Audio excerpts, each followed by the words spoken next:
এখন রুট 5কে স্থাপন করা শিখব। Root 5 means root of 4 plus 1। 4 কোন সংখ্যার স্কোয়ার?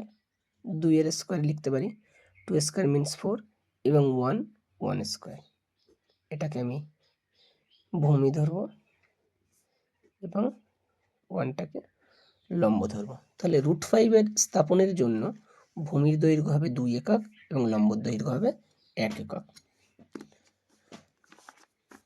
সংখ্যা রেখা টানব আমি। প্রতি 2 ঘর সমান 1 একক করে ধরব। 2 ঘর ধরার যুক্তিটা তোমাদের বলে দিলাম। কেন 2 ঘর ধরব? যেহেতু 1 সেমি করে ধরলে ছোট হয়ে যাচ্ছে, ছবিটা একটু খারাপ লাগতে পারে দেখতে, তাই আমি একটু বড় করে নিচ্ছি, অর্থাৎ 2 সেমি সমান 1 ঘর করে নিচ্ছি। 0 -1 1 2 3। রুট 5 এর স্থাপনের জন্য ভূমির দৈর্ঘ্য হবে 2 একক এবং লম্বের দৈর্ঘ্য হবে 1 একক। 0 থেকে 2 একক এটা পেয়ে গেছি আমি। কি এটা? ভূমি। তাহলে লম্বটা হবে 1 একক। তার জন্য একটা 90 ডিগ্রি আঁকতে হবে কোণ, তবে আমি লম্বটা পাবো। যুক্ত করা হলো। 0 থেকে ডান দিকে 2 ঘর এলাম এবং লম্ব বরাবর কত ঘর যাব? 1 ঘর যাব। 1 ঘর মাপটা মেপে নেই। এটা 1 একক।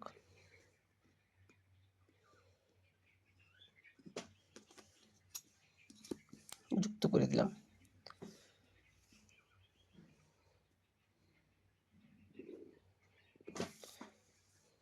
A B C. A B হলো 2 ঘর, বিসি হলো অর্থাৎ 2 একক এবং বিসি হলো 1 একক। তাহলে ভূমি যদি 2 একক হয়, লম্ব যদি 1 একক হয়, সেটা কি হবে? রুট 5, অর্থাৎ এসি হবে রুট 5। রুট 5টাকে আমি সংখ্যালিকায় বসাবো।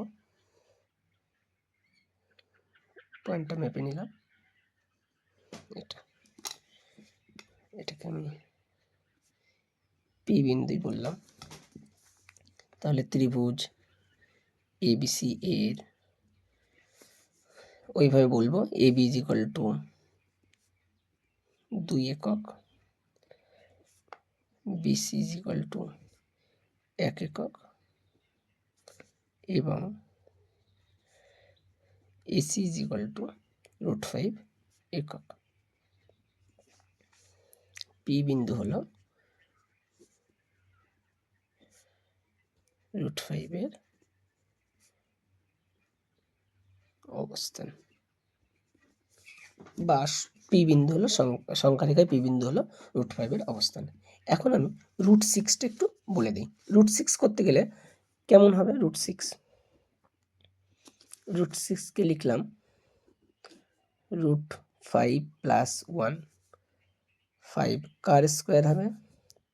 রুট 5 এর স্কোয়ার, কারণ 5 কোনো সংখ্যার স্কোয়ার হয় না, তাই রুট 5 এর স্কোয়ার এবং 1 স্কোয়ার।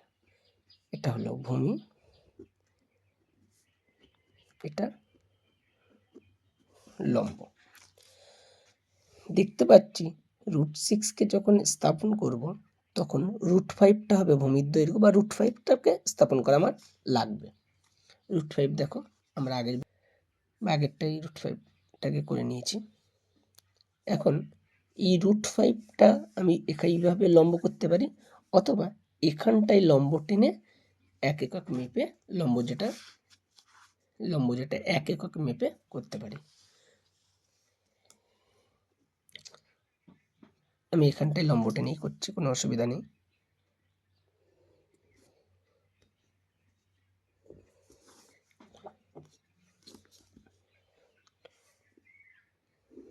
এটা হলো 90 ডিগ্রি।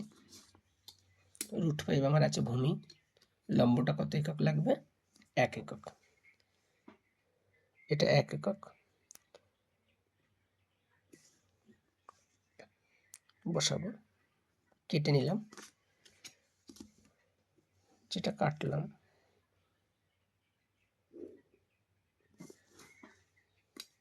1 একক, ডি বললাম। তাহলে এডি হবে কত? √6। কেন? √6 এর অবস্থান ছিল দেখো, ভূমির দৈর্ঘ্য হলো √5 এবং লম্ব ছিল কত? 1 একক। সিডি কত? 1 একক। এডিটার মাপটা নিয়ে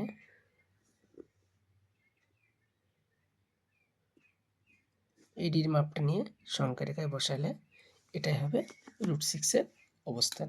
আমি যদি এই বিন্দুকে কিউ নাম দিই, তাহলে কিউ বিন্দু হলো √6 এর অবস্থান।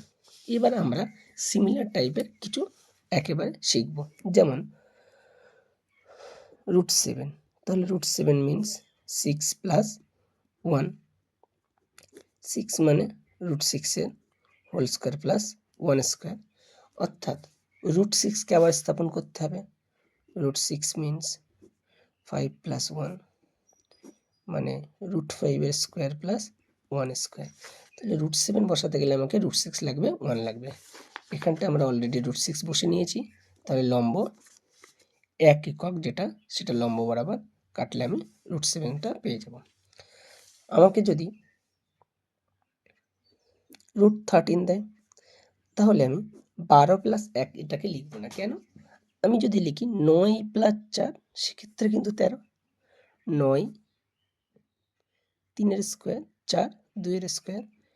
একটাকে আমি লম্ব ধরলাম, এটাকে আমি ভূমি ধরলাম, বা ভূমি লম্ব কোনো ব্যাপার নেই।